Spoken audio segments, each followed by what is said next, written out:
พี่น้องเลยเนาะมาแกะออกจากแพ็คบัตรที่นี่ไปเซถังพี่น้องเลยอยู่น้ำลุงจอยเลยเป็นอย่างแล้วแน่เลยอยู่ลุงจอยพี่น้องเลยเนาะทางบอจันเพิ่นก็มาแล้วพี่น้องเลยแกเอาน้ำลงมาแต่ทางยันเพิ่นพูดอะไรเนาะกำลังขนลงนี่งามแท้ว่ะคุณไอวินกำลังเชื่อ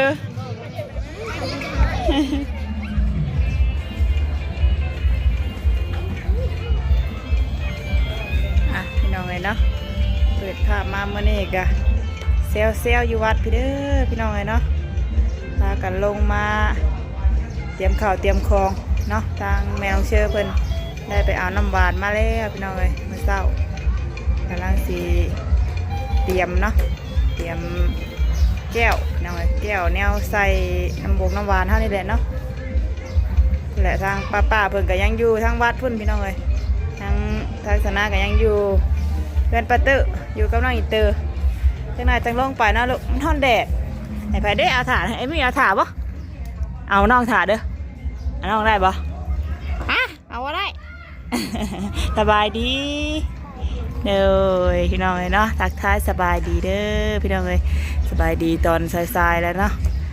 พาน้องอินเตอร์ลงมาทางเฮือนป้าตื้อพี่น้องเลยเนาะพอดีเพิ่นตื่นนอนพอดีป้าโทรมาว่าจะลงมาบ่จ้ะแม่น้ำเชื่อเพิ่นเอาน้ำบาดมาแล้วเด้อวันเนาะก็เลยพาเพิ่นลงมาพี่ถ้ามีโอกาสก็สิแวบไปอยู่พี่น้องเลยถ้ามีคนเอาให้เอ็ดนี่ก็ว่าเอาบ่เป็นบาดนี่ไอ้นางว่าสิลงไปแจกน้ำบาดน้ำเพิ่นเอาให้ได้บ่ได้บ่ แล้วกันมาเลยพี่น้องเลยเนาะผมมีคนเอาให้ก็บ่ได้ไปเท่านั้นเด้อแซ่คุณทั้งป้าเพิ่นก็อยู่ในพี่น้องไอ้โฮมต้นมะม่วงนี่เนาะเป็นกายังบ่ถึงเวลาดอกตอนนี้พี่น้องเลยเนาะค่ะเพิ่นแห่บดแห่ปวดแล้วพุ่นแหละค่ะเพิ่นใกล้สีลงจุดบังไฟพุ่นแหละพี่น้องเลยเนาะอากาศร้อนแดดแห้งพี่น้องเลยเมื่อนี้ฝนสิตกผู้จักตอนแรงนี่เนาะฝนสิตกห้ามบังไฟบ่แห้งพี่น้องเลยแตกแตนกินจุบ่ลูกนะไอ้น้องกินจุบ่ชงจุก็เต็มขวดปันสาวน้อยนี่สิกินเบิดเอาเลยได้สบายดีป้าลุงยังเป็นขี้มูกย่อยอยู่ป้าลุงบ่ได้กินหวานน้ำปลาลัดจ้ำอันนี้เนาะทางป้าเชื่อเพิ่นแจกน้ำหวานพี่น้องเลยเนาะแจกน้ำหวานน้ำเปล่าแต่ยังไม่เลิกเบิ่งว่ามีน้ำอย่างแน่พี่น้องเลยทางพ่อน้องอินเตอร์เพิ่นก็ยังถ้าได้ลงมาแต่เพื่อนใหญ่เพิ่นแหละเดี๋ยวเมื่อกี้เดี๋ยวสนั่งโทรหาเพิ่นอยู่เนาะโทรหาเพิ่นให้ลงมาจัดข่าวจัดของถอยทางป้าเชื่อป้าตื้อป้าใหญ่เฮาในเด้อว่าซั่นเนาะว่าเพิ่นมาแล้วว่ะเพิ่นว่ากำลังลงมาบ่ให้น้องกินได้ลูกน้องสิกินแดะเพิ่นกำลังจัดเตรียมเครื่องของอยู่พี่น้องเนาะบ่ให้น้องกินลูกเดี๋ยวน้องสิยัดกระปะคาคอได้เดี๋ยวเพิ่นลงมาเอาอันนั่นมาให้น้องอินเตอร์น้ำเด้อว่าซั่นถ้าเพิ่นลืมแล้วว่าพุ่นทางว่าเพิ่นกำลังลงมาก็เอาแหวนลงมาให้ลูกนั่นลืมแล้วไปแล้วเนาะพุ่นยังไงตามบรรยากาศตามงานวัดงานว่าเฮากันเนาะยังท่านได้ฟ้อนทางผู้สาวน้อยเพิ่นกะยังเห็นพากันใส่เสื้อขาวตีมืออยู่พี่น้องเลยใส่เสื้อขาวแพร่มัดเอวพี่น้องเลยเนาะแต่ว่ายังบ่เห็นเพิ่นฟอดอีกจักหน่อยว่าซั่นเนาะพุ่นแหละใกล้แห่บดแห่บวชพุ่นแหละไฟแตกต้นไม้จ่านี่ไม่ออกครับเนาะบ้านต้นจุ่มก็เงาเนาะเสียงบังไฟสดสดพี่น้องเลยเนาะเสียงบังไฟน้อยคือแหละเพิ่นกะสิแจกทั้งนี้แหละพี่น้องเลยเนาะเพราะว่าตอนแรกว่าสิลงมากลางเต็นท์อยู่ทางเพื่อนแม่น้องเตอร์แต่ว่าเปลี่ยนใจพี่น้องเลยเนาะเดี๋ยวเพิ่นสิมากลางเต็นท์อยู่แถวนี้แหละเพราะว่าหลังจากแห่บนแห่บวชแล้วเพิ่นกะสิลงมาจุดบังไฟทั้งนี้พี่น้องเลยเนาะเป็นหางบังไฟ นี่คือหางบางไฟพี่น้องเลยจุดไก่ชำเนาะแล้วบางไฟแตกมานี่เดี๋ยวพอแห้งนะพี่น้องเลยนี่แหละตอนแรกคนราชการเปลี่ยนอยู่นี่พี่น้องเลยเนาะแต่ว่าเปลี่ยนใจไปทางพุทธทางวัดคือเก่านะบอลเก่าพนแจกตอนงานบุญเดือน3อะไรพี่น้องเลยพาเบิ้งพาโชว์ไปน้ำกันพี่น้องเลยเนาะว่าการแจกน้ำบาดน้ำเปล่าของเฮาสิเป็นจังใดพี่น้องเลยเนาะฝากไว้น้ำลุงจอยแป๊บนึงสาพี่น้องเลย เดี๋ยวขึ้นมาเด้อเด้อ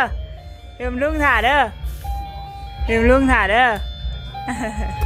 เพิ่นหากำลังตื่นแล้วก็ลงมาเนี่ยโดยไปซะถ้าป้าลงหรือว่าป้าไปลงไปเบิ่งน้ำเพิ่นกันเพิ่นโดยทางพ่อน้องอินเตอร์เพิ่นก็หากะลงมา แม่เป็นลุงมัดว่ากับเรือเนาะ ไปแล้วบ่คิมไปแล้วบ่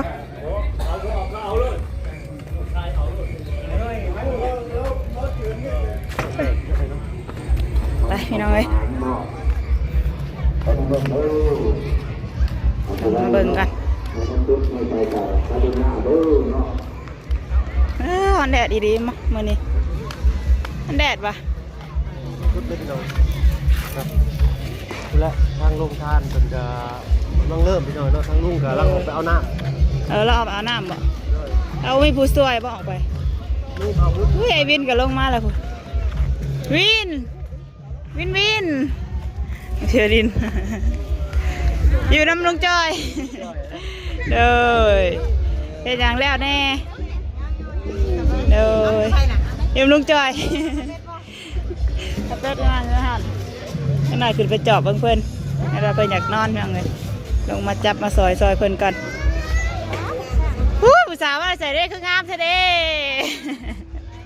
คืองามแท้ว่ะคุณไอวินกำลังเชื่อไอเละพี่น้องไงนะอุปกรณ์เพิ่นก็ได้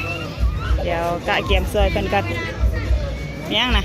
ไม่มีเพลงนี่เลยพี่น้องไงนะทางบาจันเพิ่นก็มาแล้วพี่น้องไงแกเอาน้ำลงมาแต่ทางเงินเพิ่นพูดอะไรเนาะกำลังขนลง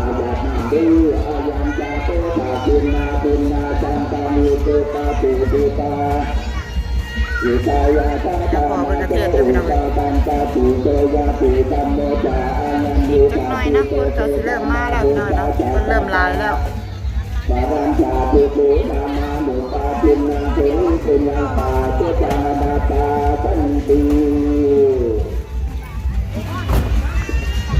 อากาศร้อนพี่น้องแดดเปรี้ยง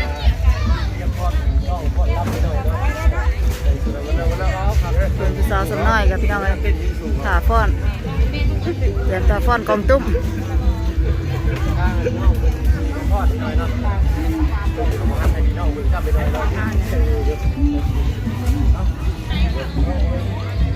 ของสีแจกกับพี่น้องเลยเนาะน้ำส้มน้ำหวานน้ำเปล่าแล้วก็จะพากันก้าเกียมเพื่อแหละลงถังบัดนี้พี่น้องเลยเนาะเซเย็นไว้ก่อนผู้สาวงามแท้นี่สบายดีสบายดีเด้อป้าเขาลูกเขาเต้าป้าไปลุงจอยเอาอยากได้บุญน้ำมูได้เฮากะ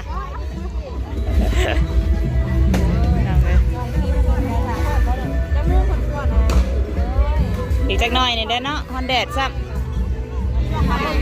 ฮอนแดดซ้ำพี่น้องเลยเนาะใส่แกะลงบ่แกะลงทางบ่วันนี้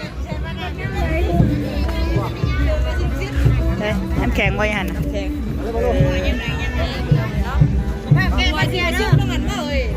มาเดี๋ยวไปซอยเป็นแกะลงก่อนซอยพี่น้องเลยเนาะ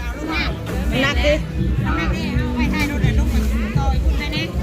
ต่ออยู่ตรงนั้นในที่มาสิไปแจกพี่น้องเลยเนาะมา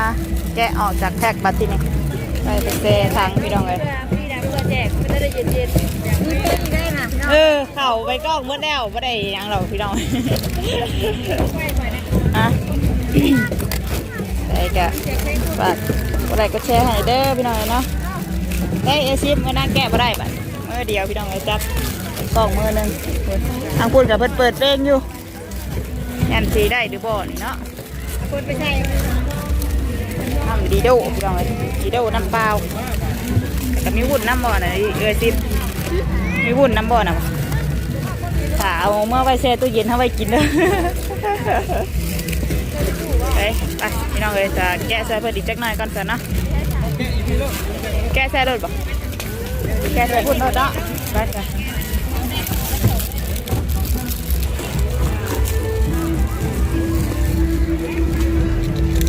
ป้าเศร้าหรือว่าใครนะ ไปแล้วช่วงกัน ผ่อนมือมาโหลดเศร้าบ่นี้เนาะ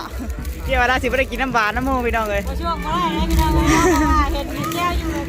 มันต้องช่วงอ่ะที่ช่วงบ่ช่วงก็ช่วงเอานะเนาะ ช่วงกับช่วงเอาเลย เลยเฮ้ยได้นะ ทำเรื่อย เป็นหน้าลายตาน้องเจออยู่กับลูกจอยเพื่อนบุญพี่น้องเนาะจากสิเป็นจังใดจังไหนจะขึ้นไปจอบเพิ่นโดยจังไหนจะขึ้นไปจอบเบิ่งเพิ่นแกะน้ำส้มน้ำหวานอยู่พี่น้องเลยเนาะดูน้องๆนักเรียนเพิ่นกะเราจะเตรียมตัวฟอดมีแต่คนงามๆหยุดไปเลย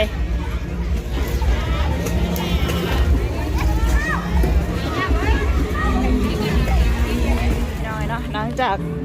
แกะข่าวแกะของซอยเพิ่นเรียบร้อยจ้ะพี่น้องเบิ่งทั้งน้องอินเตอร์เพิ่นก่อนบัดนี้ยันเพิ่นให้พี่น้องยันเพิ่นอยากนอนละเอวเนาะเดี๋ยวกับลุงจอยได้เด้เดี๋ยวกับลุงจอยกับไอ้ตา ยังมานอนอยู่บ่ลูกยังมานอนอยู่บ่เอ๊ะเฮ้ยไหวบ่ย่านเพิ่นให้น้องจ่อบังก่อนว่ะ ๆตู้ทำนะ ดื้อบ่โอ้ยน้องเฮ็ดได้คือจังว่าดื้อ ต้องเห็นได้ดื้อดู ฮะ คนที่ไหนเขาว่าได้ ในใดก็บ่มาบ่ลูกอย่าสิไปใช้ลูกไอ้สิไปเบิ่งบังไฟบ่เพิ่นทันได้จุดจักหน่อยกำลังแกะไอ้แพ็คน้ำดีโดพี่น้องไงเนาะอีกจักหน่อยจังใกล้สิถึงเวลาแล้วแหละปล่อยตะน้องดื้อติอยากนอนบ่ให้บ่โดนอยากนอนมันโง่ย่อยอยู่เอาเห็นแม่งหายบาดนี่นอนปะนอนปะไปหน่อยแม่สิลงไปแจกน้ำน้ำเพิ่นนะลูกนอนกับลุงจอยขาเดินเด้อไปนอนอยู่กับลุงขาเดินเด้อลูกจะหายเด้อเด้อ